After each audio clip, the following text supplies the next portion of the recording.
It's a little over a month with the Motorola RAZR Plus, and here are my thoughts about the camera.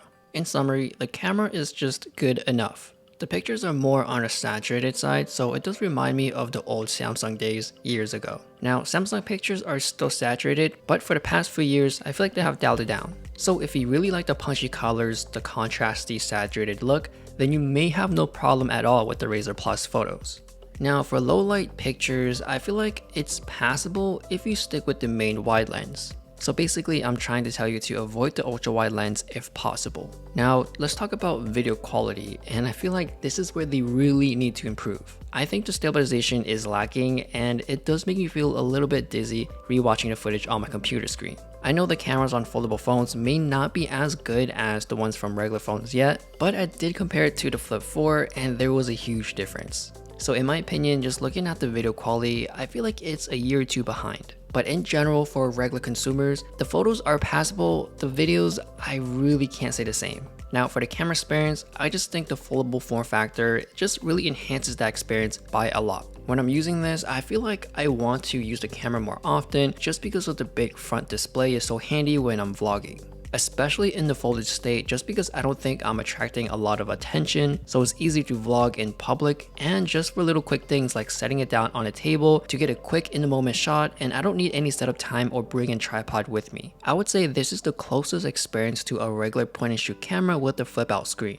Basically the phone is just compact, discreet, and it's really efficient to take a quick shot. Unlike a point and shoot camera where you would have to turn it on and wait for it to boot up, you can get a shot quicker with the RAZR Plus. Because by the time you grab the phone and bring it up to the selfie position, you're probably double pressing the power button right away to get to the camera, so once you're ready to take a selfie, the camera is already on and ready to shoot. Now using this foldable phone, I love the concept and I just enjoy vlogging and capturing footage, but I know the video quality is just holding me back. So basically, in my opinion, I feel like this phone is perfect for the selfie lovers because you can get some really good results using the back cameras, because we all know shooting with the front camera is like 100 times worse. And being able to take selfies with the ultra wide is great for group selfies or just seeing more of the background. Another big plus about this phone is if you're taking pictures of your friend, they can actually see the picture using the big display, so they can make any spot on changes or even direct you to how to take the picture. So ultimately, the big front screen is the main star on this phone.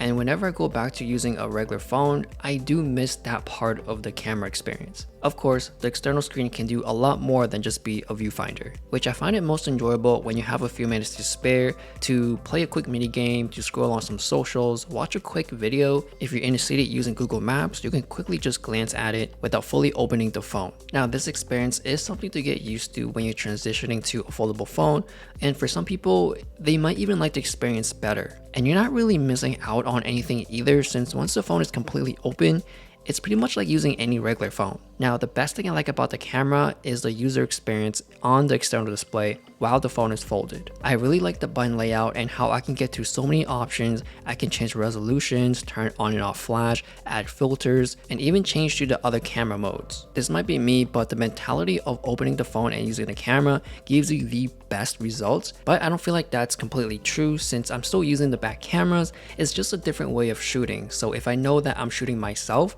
I'd rather just use the camera folded. So everything is mostly great, but there's one setting that really bothers me. That is whenever I turn on the external display when I'm using the camera, the setting set on that is always in cropped. And that may be fine for some people, but for me, I would rather see the whole frame. I know this con is pretty nitpicky, but I know that they can easily fix this with the firmware upgrade. Another thing that is concerning to me is the heat. After a few minutes using the external display, it does get hot. It's almost too hot to touch. So I can't imagine how hot it can get after vlogging a 10-minute clip. Now overall, I think the phone is great for mostly daytime pictures and selfies. The concept of these foldable phones are great for vlogging, but it's hard to do when the stabilization isn't the greatest on the RAZR Plus. If you're standing and panning around, it's okay, but you just can't really do any of the run and gun style shooting. Hopefully they will improve on the stabilization in the future models, but as a regular day-to-day phone, it works great. So let me know your thoughts on the RAZR Plus, and if you want to see a camera comparison with that phone